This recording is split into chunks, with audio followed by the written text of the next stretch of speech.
Si te digo un cura, quizá imagines silencio, incienso, una vida protegida detrás de muros gruesos. Ahora imagina lo contrario. Un sacerdote con sotana caminando por pasillos de chapa, con barro hasta los tobillos, con el nombre marcado en una lista de muerte, y lo más brutal es esto. Él lo sabía, sabía que el tiempo se le estaba achicando, y aún así, cada día elegía meterse más adentro. Carlos Francisco Sergio Mujica nace el 7 de octubre de 1930 en Buenos Aires, en una Argentina donde el apellido pesa como una llave maestra. Su familia pertenece a la élite. Casa grande, conversaciones de política, educación cuidada, un mundo donde la pobreza existe, pero lejos, como un rumor. Su padre, Adolfo Mujica, es una figura pública, abogado, político, ministro. En esa mesa se habla de Estado, de orden, de lo que conviene al país. Carlos crece respirando esa idea de Argentina, una nación que se administra desde arriba. De chico, su vida parece escrita con tinta segura. Colegio, disciplina, misa, deportes, amigos del mismo círculo. La ciudad es su escenario, pero no la ciudad completa. La ciudad, bien. Y sin embargo, hay algo que lo inquieta. No es todavía una idea clara, es una incomodidad. Como si el mundo que le prometieron no terminara de encajar con lo que él siente cuando mira a los ojos a alguien que no tiene nada. En la adolescencia y primera juventud, Carlos se mueve entre dos fuerzas. Por un lado, la tradición familiar, el deber, la expectativa de ser alguien en los términos de su clase. Por el otro, una sensibilidad que no se deja domesticar, entra a la universidad, se forma, se rodea de debates. La Argentina de esos años no es un país quieto, es un país que se sacude. Golpes, proscripciones, tensiones sociales. El peronismo, con su potencia y su conflicto, divide familias, amistades, barrios. En su casa, como en tantas casas de la élite, el peronismo no es una opción. Es una amenaza. Y ahí aparece el primer choque real. Carlos no puede vivir solo con lo que le dijeron. Empieza a mirar más allá del relato familiar. No se vuelve peronista de golpe, ni por moda, ni por rebeldía adolescente. Es más lento y más peligroso. Empieza a escuchar. Y escuchar, en un país polarizado, ya es una forma de traición. Su vocación religiosa se va volviendo un imán, no como escape, sino como pregunta. ¿Qué significa ser cristiano en un país donde hay gente que come y gente que no? ¿Qué significa predicar amor si la vida cotidiana está organizada para que algunos no cuenten? En esos años, la Iglesia argentina también está atravesada por tensiones. Sectores conservadores, sectores que empiezan a hablar de justicia social, sacerdotes que se acercan a los trabajadores. Carlos observa, aprende, se forma y decide. Cuando entra al seminario, muchos lo leen como un gesto correcto. El hijo de buena familia que elige el camino de Dios. Pero el problema es que Carlos no entra para quedarse quieto. En su cabeza, la fe no es un refugio, es una exigencia. Y esa exigencia, tarde o temprano, lo va a empujar hacia el lugar donde la Argentina duele. Se ordena sacerdote y comienza su ministerio en un país que se endurece. La política se vuelve un campo minado. La palabra subversión empieza a circular como una amenaza que justifica cualquier cosa. Y al mismo tiempo, en los márgenes de Buenos Aires, crecen las villas. Barrios levantados con lo que se puede, donde la vida se organiza, sin Estado o contra el Estado. Para muchos, esas villas son un problema que hay que esconder. Para Carlos, se convierten en una pregunta que no lo deja dormir. El primer contacto profundo con ese mundo no es turístico ni caritativo. No es ir, repartir algo y volver. Es ir y quedarse. Es aprender nombres, escuchar historias, entender que la pobreza no es solo falta de dinero. Es humillación cotidiana, es miedo, es violencia estructural, es vivir con la sensación de que tu vida vale menos. Y cuando un sacerdote se mete ahí de verdad, deja de ser un sacerdote neutral. Se vuelve un cuerpo en disputa. Carlos empieza a hablar distinto. Sus homilías se cargan de realidad. No predica un cielo abstracto, predica un evangelio que incomoda. Y eso, en ciertos oídos, suena como política. En otros, suena como amenaza. En otros, suena como esperanza. Él empieza a ser conocido no por su apellido, sino por su presencia en los lugares donde nadie importante quiere estar. En esos años, su relación con el peronismo se transforma. Lo que antes era un bloque rechazado por su entorno, ahora aparece como una fuerza popular real, con trabajadores, con sindicatos, con barrios enteros que se sienten representados. Carlos no se vuelve un operador partidario. Se vuelve un sacerdote que entiende que la fe no puede ser indiferente a la historia. Y en la Argentina, la historia se llama conflicto social. El país, mientras tanto, se sigue partiendo. La proscripción del peronismo deja una herida abierta. La violencia política crece. La represión también. Y en medio de ese clima, Carlos toma una decisión que lo va a marcar para siempre. Su lugar no va a estar en los salones donde su apellido abre puertas, sino en los pasillos donde la gente se abre paso entre chapas y cables colgando. La Villa 31, en Retiro, se convierte en uno de sus territorios centrales. No es un lugar pintoresco, es un laberinto vivo, con olor a comida, a humedad, a basura, a infancia corriendo, a discusiones, a radios, prendidas, a sirenas a lo lejos. Ahí, Carlos no llega como salvador, llega como cura. Y ser cura ahí significa algo concreto: bautizar, casar, velar muertos, escuchar a una madre que no sabe cómo alimentar a sus hijos, acompañar a un pibe que está a un paso de caer en la violencia, discutir con funcionarios que prometen y no cumplen, enfrentar desalojos, poner el cuerpo, y entonces aparece el segundo choque, más grande: la iglesia. Porque no toda la iglesia quiere un sacerdote así. Hay sectores que lo miran con desconfianza. Se mete en política, dicen. Agita, dicen. Se junta con gente peligrosa, dicen. Y Carlos, que viene de una familia donde el prestigio es una armadura, empieza a entender que esa armadura no sirve en la villa. Ahí, lo único que vale es si volvés mañana. Si no desapareces cuando se complica, si no usas a la gente como escenario, su nombre empieza a circular en ámbitos que antes no lo registraban. Para algunos es un cura valiente, para otros un cura imprudente, para otros un cura directamente enemigo. Y él lo siente. No es paranoia. Es el clima de época.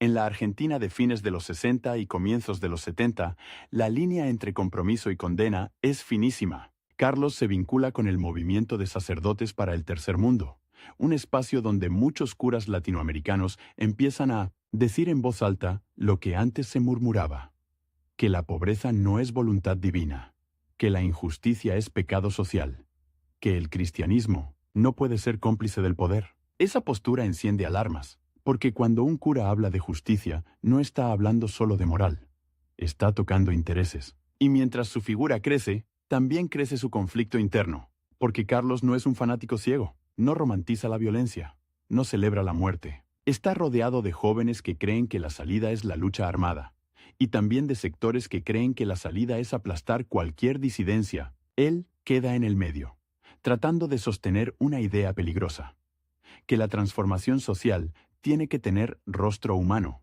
que la fe no puede justificar el odio, que el pueblo no es un concepto, es gente concreta con hambre y con sueños. En su vida personal, el tiempo empieza a sentirse raro, no porque tenga una enfermedad, sino porque el país entero parece una cuenta regresiva. Cada semana hay una noticia peor, cada mes un nuevo enfrentamiento. Y él, que camina por la villa con la sotana como una bandera, entiende algo que no se dice en voz alta. En un clima así, la sotana no protege, señala. Aún así, Carlos no se repliega. Al contrario, se expone más. Habla, escribe, discute. Se enfrenta a la hipocresía de los que rezan y desprecian al pobre. Se enfrenta a la comodidad de los que prefieren una iglesia silenciosa, y también se enfrenta a su propio origen, porque cada paso que da hacia la villa es un paso que lo aleja del destino que su clase había escrito para él. Hay una escena que se repite, como un latido. Carlos saliendo de una reunión formal, de un despacho con aire serio, y volviendo a la villa donde lo esperan problemas reales. En un lado, palabras. En el otro, urgencias. Y él elige el otro. Siempre el otro. En esos primeros años de su camino público, Carlos Mujica se convierte en una figura incómoda porque rompe un pacto no escrito. El pacto de que cada uno se quede en su lugar. El hijo de la élite debía administrar, no mezclarse. El cura debía consolar, no denunciar. El pobre debía agradecer, no reclamar. Carlos rompe todo eso con una sola decisión repetida miles de veces: estar. Y esa decisión empieza a tener un precio. No es todavía el final, pero ya se siente el filo. Miradas que se clavan, rumores que crecen, advertencias disfrazadas de consejos, amigos que se alejan, aliados que lo quieren usar, enemigos que lo quieren callar. Y él, en medio, con una certeza que lo empuja como un motor. Si el Evangelio no sirve para cambiar la vida de los que sufren, entonces no sirve para nada. Sin decirlo, Carlos empieza a vivir con un límite. Como si alguien hubiera puesto un reloj invisible sobre su cabeza. No sabe cuándo va a sonar, pero sabe que existe. Y esa conciencia, lejos de frenarlo, lo vuelve más urgente. Porque hay algo que ya entendió. En la Argentina que viene, quedarse quieto también es una forma de elegir. Y él ya eligió. En 1972 y 1973, Argentina no es un país. Es una mecha encendida. Y Carlos Mujica camina encima de esa mecha como si fuera una vereda. Lo más inquietante no es que lo haga. Es que lo hace sabiendo que hay gente esperando que se equivoque una sola vez. Una palabra de más. Una foto mal tomada. Un gesto que puedan convertir en prueba.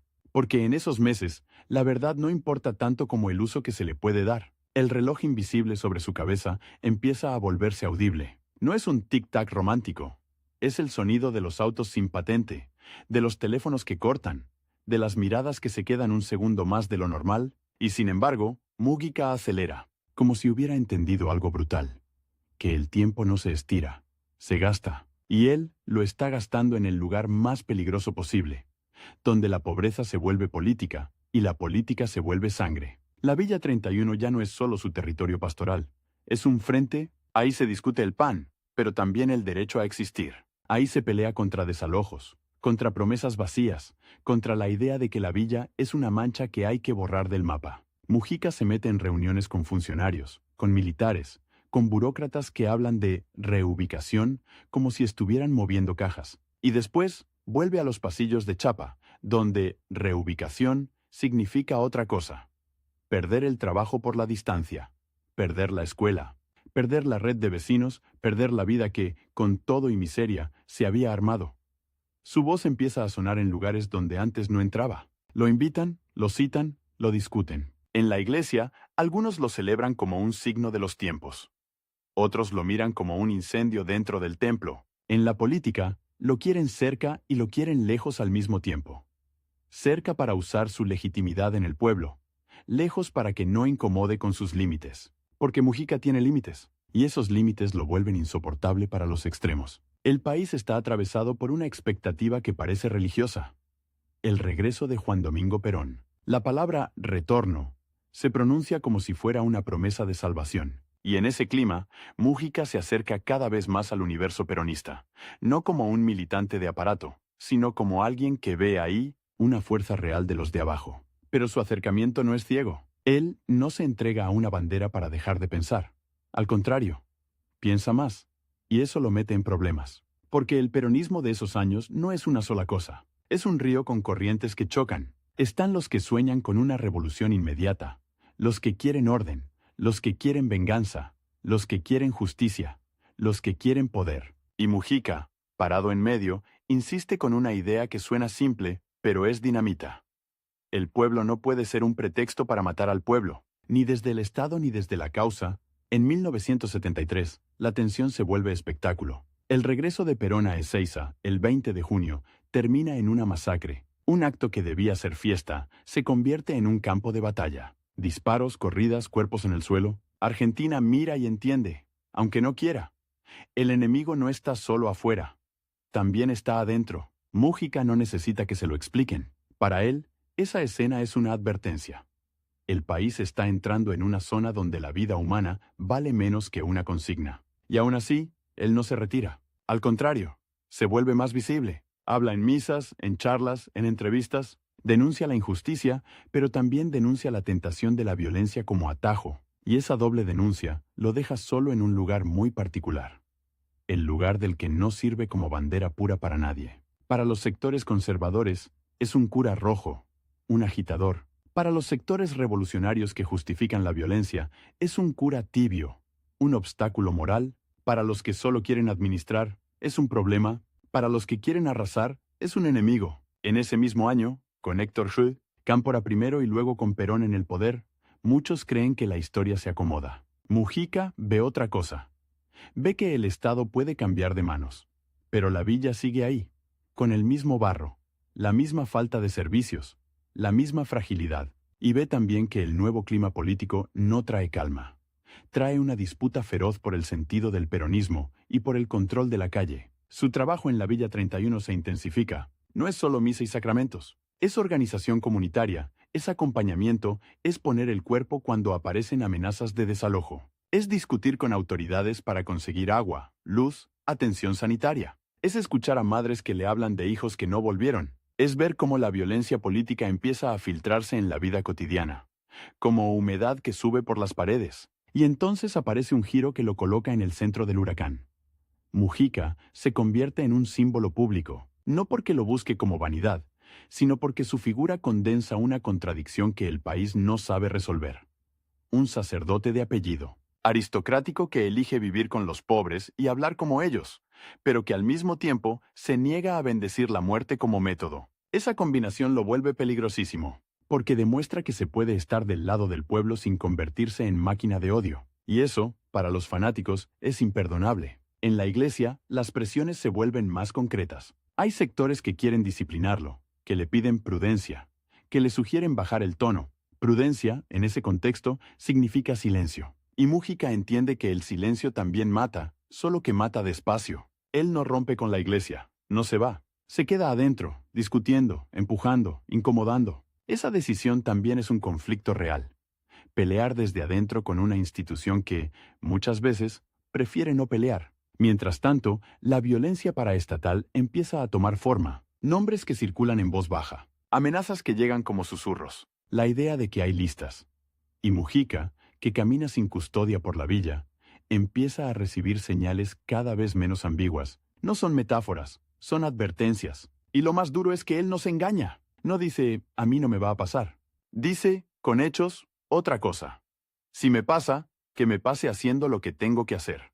En 1974, el margen se achica todavía más. Perón muere el 1 de julio, y el país queda en manos de un poder debilitado, rodeado de internas y de violencia creciente. La calle se vuelve más peligrosa. La palabra subversivo se usa como un arma que no necesita pruebas. Y en ese clima, un cura que habla de justicia social, que vive en una villa, que se relaciona con el mundo peronista y que además tiene micrófono, se convierte en un blanco perfecto. Mújica intenta sostener una línea cada vez más difícil. Acompañar al pueblo sin ser capturado por ninguna maquinaria de muerte. Y eso lo enfrenta con sectores concretos del poder real. Porque él denuncia la represión, denuncia la persecución, denuncia la hipocresía de los que se llenan la boca con Dios mientras preparan el gatillo. Y también critica, cuando lo considera necesario, a quienes desde el campo popular creen que la violencia es inevitable y por lo tanto aceptable. Esa posición lo deja expuesto por ambos lados. Como alguien parado en medio de una avenida con autos viniendo de frente, el tiempo, para él, deja de ser una sensación y se vuelve una condición. Hay días en que parece vivir con una fecha escrita en la espalda, aunque nadie la vea. Sus amigos y compañeros lo notan. La urgencia en la manera de hablar, la intensidad con la que se mete en cada problema, como si supiera que no va a tener más adelante, y aún así, no se vuelve paranoico ni se esconde. Sigue celebrando misa, sigue caminando, sigue entrando y saliendo de la villa como si la normalidad fuera un acto de resistencia. En esos meses, su figura pública se vuelve más incómoda para los que quieren orden a cualquier precio, porque Mújica no es un militante clandestino al que se pueda borrar sin ruido. Es un sacerdote conocido, con presencia mediática, con vínculos, con una legitimidad que no se compra. Y al mismo tiempo, es un cura que no se deja domesticar, no acepta ser capellán del poder, no acepta bendecir la represión, no acepta callarse para no complicar. Y ahí está el núcleo del conflicto real que lo persigue.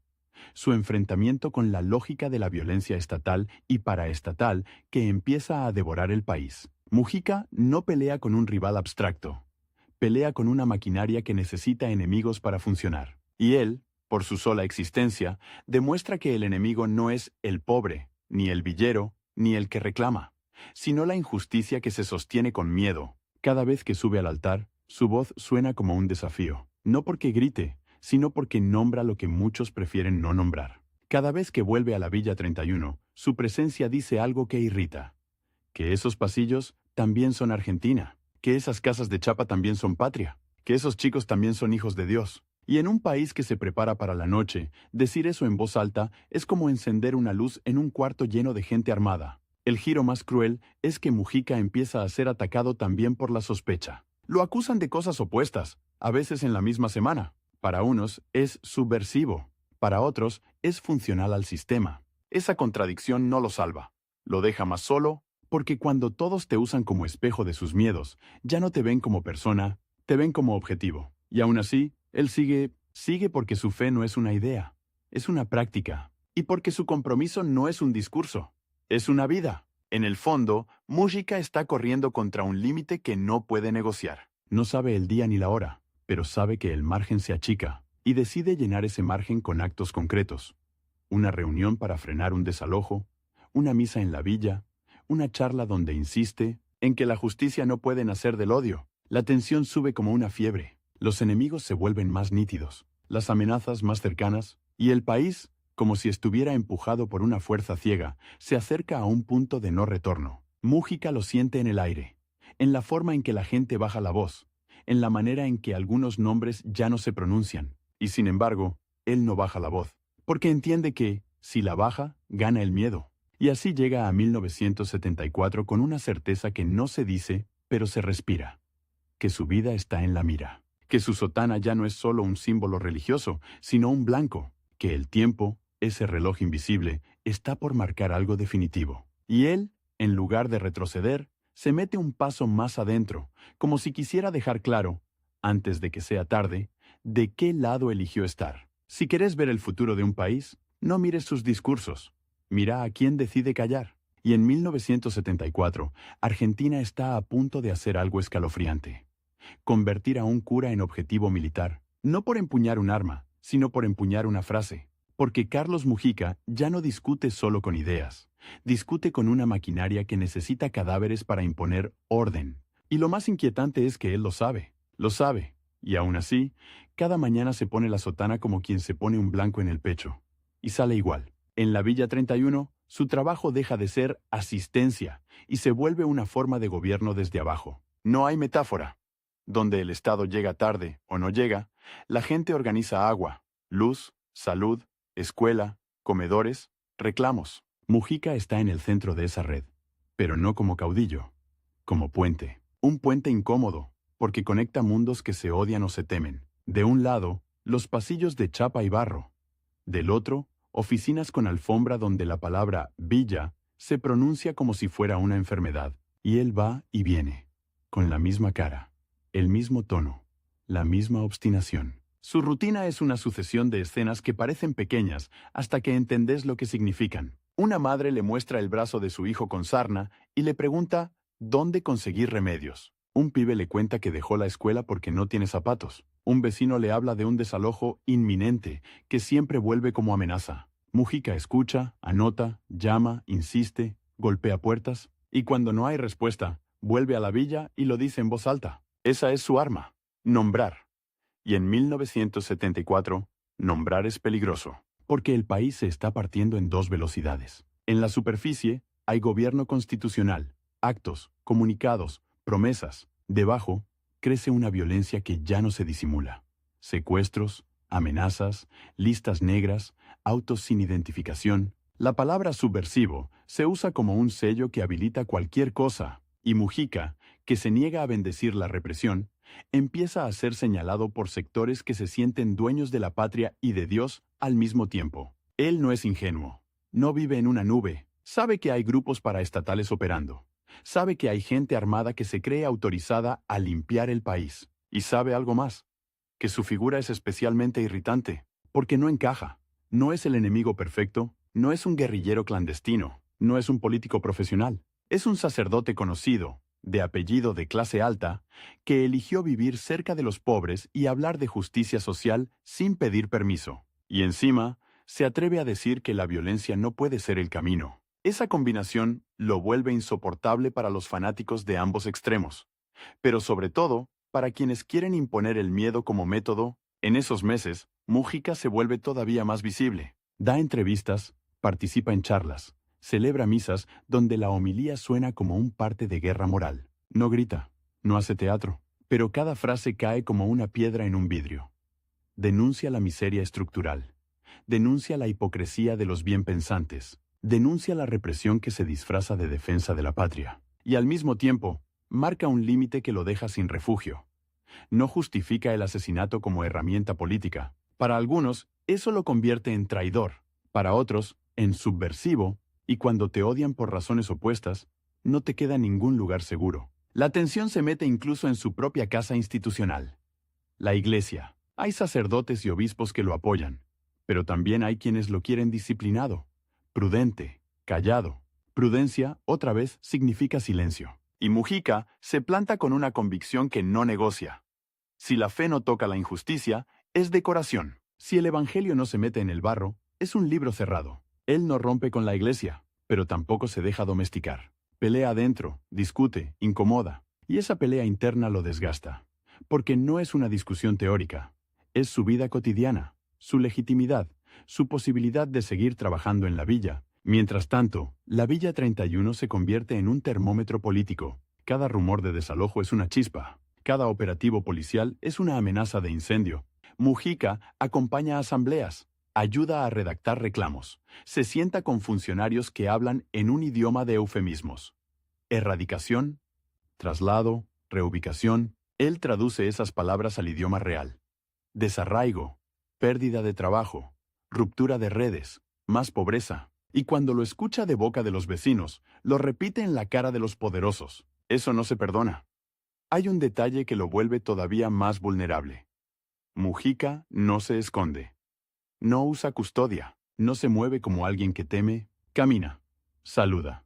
Se detiene a hablar. En un país donde la clandestinidad empieza a ser la norma para sobrevivir, él insiste en la visibilidad como acto de resistencia, y esa decisión, que parece espiritual, es también política. Si el miedo te obliga a desaparecer, el miedo ya ganó. Pero el reloj, ese reloj que venía sonando de fondo, empieza a marcarle el ritmo con más fuerza. Las amenazas se vuelven más directas, no son comentarios, son avisos, y él los recibe con una mezcla rara de lucidez y terquedad. No se hace el héroe, pero tampoco se retira. Hay algo en su manera de apurar el paso, de multiplicar reuniones, de aceptar invitaciones, que delata una intuición.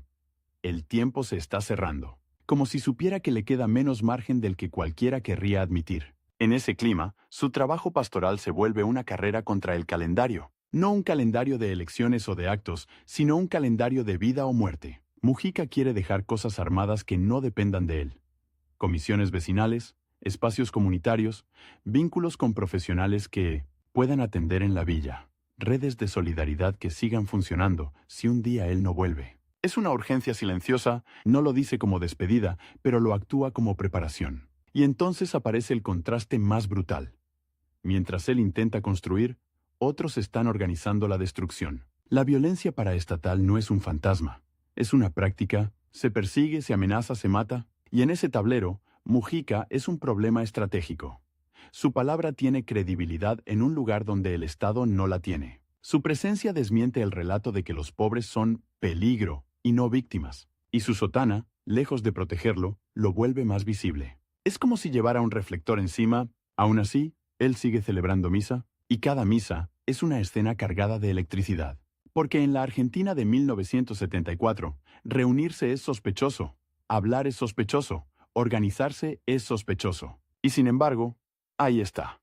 Un altar, un cáliz, un grupo de gente que escucha. Mujica no predica una fe de resignación, predica una fe que exige dignidad. Y esa exigencia, en un país que se prepara para la noche, suena como una provocación. Su relación con el peronismo también se vuelve más delicada. Él se siente cerca del pueblo peronista, de su historia de derechos y de identidad popular. Pero no se alinea con la lógica de aparato ni con la violencia. Eso lo deja en una posición imposible.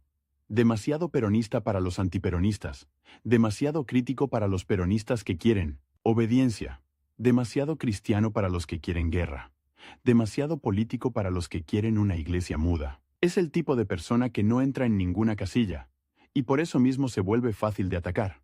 Cualquiera puede inventarle una etiqueta. En la villa, sin embargo, las etiquetas importan poco. Importa si estás, importa si volves, importa si cuando hay un problema, apareces. Y Mujica aparece. Entra a casas donde el techo gotea, se sienta en sillas rotas, toma mate, escucha historias que no salen en los diarios, ve chicos con hambre, ve adolescentes tentados por la violencia, ve hombres agotados por trabajos precarios, ve mujeres sosteniendo todo con una fuerza que nadie les reconoce. Y cada vez que sale de ahí, sale con más bronca y más ternura, una mezcla peligrosa, porque la bronca lo empuja a hablar y la ternura lo obliga a quedarse. En algún punto, su vida se convierte en una contradicción viviente que el país no tolera. Un hombre de fe que no acepta la injusticia, como destino. Un hombre de clase alta que elige el barro. Un sacerdote que se mete en política sin buscar un cargo. Un argentino que ama a su país pero no lo idealiza. Y esa contradicción, que podría ser un puente hacia algo mejor, en 1974 se vuelve una sentencia. El giro más oscuro es que la amenaza ya no viene solo de enemigos declarados. Viene del aire. De la normalización del odio. De la idea de que hay vidas descartables. De la costumbre de mirar para otro lado. Mújica lo percibe en detalles mínimos. Un silencio que se alarga cuando entra a un lugar. Una conversación que se corta. Una recomendación insistente de «cuídate». Y aún así, no se retira. Porque retirarse sería aceptar la lógica del terror. Que el que habla se esconde y el que mata manda. Y así, en medio de ese país que se endurece, Mújica sigue haciendo lo que parece más simple y a la vez más explosivo. Estar con los pobres y decir la verdad. Cada día que pasa, el margen se achica. Cada día, el reloj suena más fuerte. Y él, como si hubiera hecho un pacto íntimo con el tiempo, decide gastarlo todo en el mismo lugar. En la Villa 31, en la calle, en el altar, en la palabra, como si supiera que lo que viene no se negocia, y que lo único que puede elegir es cómo llegar hasta ahí. Hay muertes que parecen un punto final, hasta que entendés que fueron un disparo para que otros se callen. Y entonces la pregunta te quema. ¿Qué clase de país necesita matar a un cura desarmado para sentirse seguro?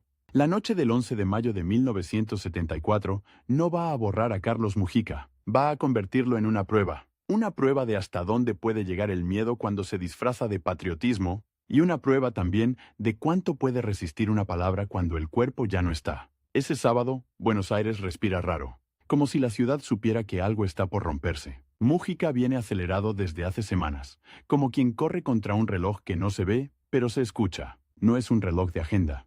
Es un reloj de amenaza. Él lo siente en la piel, en los consejos repetidos, en los mensajes que llegan con olor a advertencia. Y aún así, hace lo que siempre hace. Cumple. Celebra misa. Habla con la gente. Se queda un rato más. Porque siempre hay alguien que necesita un minuto, una escucha, una mano. La escena es concreta, casi cotidiana.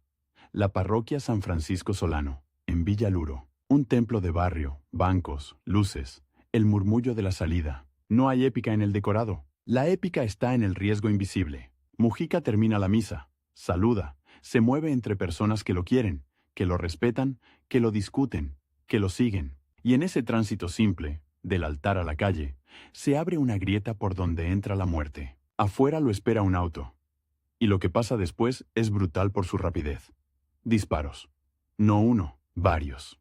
El cuerpo de Mújica se sacude, cae.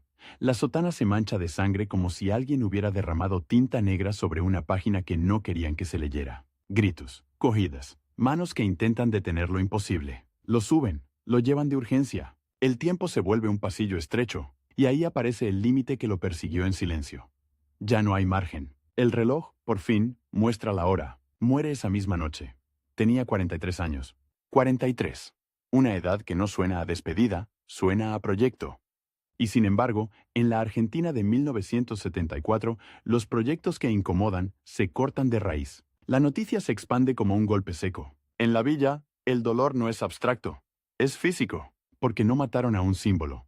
Mataron a alguien que alguien que caminaba los pasillos, que conocía nombres, que se sentaba en una cocina con olor a guiso y escuchaba sin mirar el reloj. Alguien que, para muchos, era la prueba de que el país no estaba condenado a la indiferencia. Pero el asesinato no es solo un crimen, es un mensaje escrito con plomo para que lo lean todos los que se atrevan a unir dos palabras peligrosas: fe y justicia. Y el mensaje tiene destinatarios múltiples. A los curas que se metían en las villas.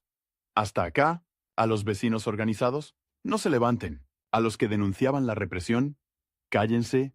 A los que creían que la sotana protegía, no protege nada. La tensión se vuelve todavía más siniestra cuando aparece la disputa por el sentido, porque en Argentina, incluso la muerte se pelea. ¿Quién lo mató? ¿Por qué? ¿Qué representaba Mújica? En el aire ya flota un nombre que muchos temen pronunciar. La AAA. La Alianza Anticomunista Argentina. Esa maquinaria paraestatal que opera como sombra del Estado, con listas, amenazas y balas. No es una teoría literaria, es una práctica de terror. Y Mujica, que había denunciado la violencia y la miseria, encajaba perfecto en la lógica del enemigo inventado. Subversivo, agitador, cura rojo, etiquetas rápidas para justificar lo injustificable. El velorio y el entierro se convierten en otra escena de alto voltaje. No es solo duelo, es una multitud que se mueve con bronca y con miedo. La gente llora, pero también mira alrededor, porque en esos días, llorar en público por alguien así también es una declaración. En la Villa 31, el golpe es doble. Pierden a un sacerdote y pierden un escudo. No un escudo armado, sino un escudo de visibilidad. Mújica era un reflector apuntando a la pobreza, y cuando apagas el reflector, la oscuridad se siente más espesa. Y sin embargo, ahí aparece el primer giro inesperado. El asesinato no logra lo que buscaba, no produce silencio inmediato, produce eco. La figura de Mújica se agranda, pero no como estatua fría, como herida abierta. Su nombre empieza a circular con una mezcla de ternura y rabia. Para algunos se vuelve mártir, para otros se vuelve advertencia, para muchos se vuelve pregunta. Si lo mataron a él, ¿qué queda para los demás? La iglesia, que ya venía partida por dentro, queda expuesta. Hay sectores que lo reivindican con fuerza, y otros que prefieren bajar el volumen, hablar de prudencia, evitar politizar la muerte. Pero la muerte ya está politizada desde el primer disparo, y la incomodidad se nota en los gestos, en los comunicados tibios, en los silencios largos, porque reconocer lo que pasó implica reconocer algo más grande, que el país está entrando en una lógica donde la vida humana se negocia según conveniencia. En la villa, la ausencia se vuelve rutina, y la rutina duele más que el shock, porque el lunes llega igual, el barro sigue, el agua falta, el trabajo precario no se vuelve digno por arte de magia. Mujica ya no está para golpear puertas, para traducir eufemismos, para poner el cuerpo en una reunión tensa. Y entonces la comunidad tiene que hacer lo que él venía preparando, casi como si hubiera presentido el final. Sostenerse sin él. Comisiones vecinales, redes de ayuda, militancia barrial, curas y laicos que intentan continuar. No es reemplazo, es supervivencia. El país, mientras tanto, acelera hacia la noche. Lo que en 1974 ya era amenaza, se vuelve método. La violencia política se profundiza, la represión se expande, y el terror se institucionaliza cada vez más. En ese contexto, la figura de Mújica queda atrapada en una paradoja.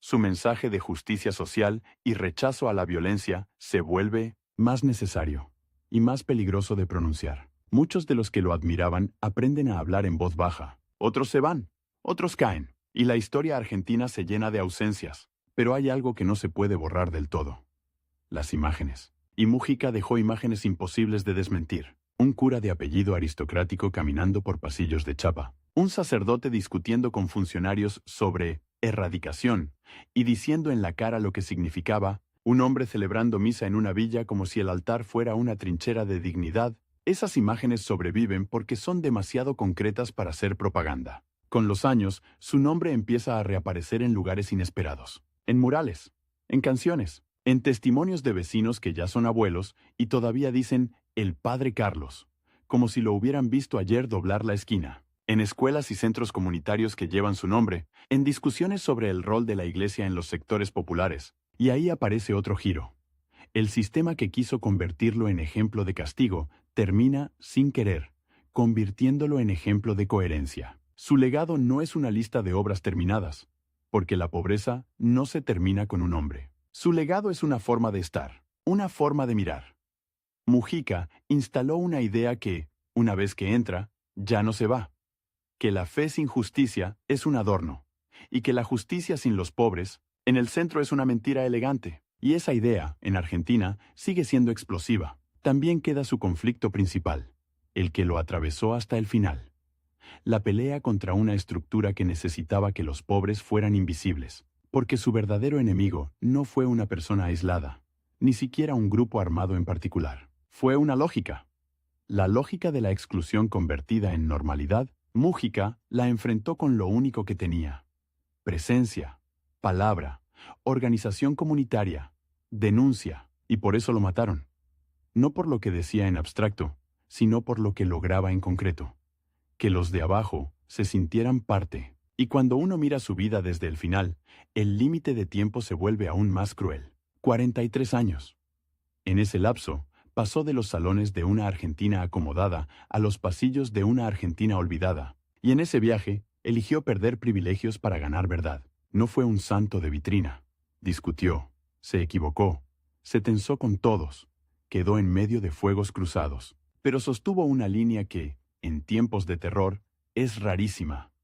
No se vendió al cinismo, no aceptó que la miseria fuera natural, no aceptó que matar fuera necesario, no aceptó que callar fuera prudente. Por eso, su historia no termina en 1974. Termina, si termina, cada vez que alguien decide que la villa es un problema ajeno. Cada vez que alguien usa la palabra orden para justificar el abandono. Cada vez que alguien mira la pobreza como paisaje. Y vuelve a empezar cada vez que alguien entra a un barrio humilde, no para sacar una foto, sino para quedarse. Cada vez que una comunidad se organiza para exigir agua, luz, escuela, salud. Cada vez que un cura, una maestra, un médico, un vecino, decide que la dignidad no se mendiga, se construye. La última imagen, si la querés ver con claridad, no es la del disparo. Es la de un hombre que sabía que lo estaban cercando, y aún así, eligió no esconderse. Porque entendió algo que da miedo decir en voz alta. Que hay momentos en los que vivir con cuidado es otra forma de morir por dentro. Y él prefirió lo contrario. Prefirió gastar su vida en el lugar donde más faltaba. Y entonces, cuando alguien te diga que una persona no puede cambiar nada, acuérdate de esto. Tuvieron que matarlo para intentar detenerlo. Y ni así pudieron. Porque el verdadero objetivo no era su cuerpo. Era el contagio. Era la idea de que los pobres no son un margen, sino el centro. Era la posibilidad de que un país se mire al espejo y no se guste. Y aún así, decida cambiar. Carlos Mujica no dejó una biografía cómoda. Dejó una pregunta que sigue viva, incómoda, insistente.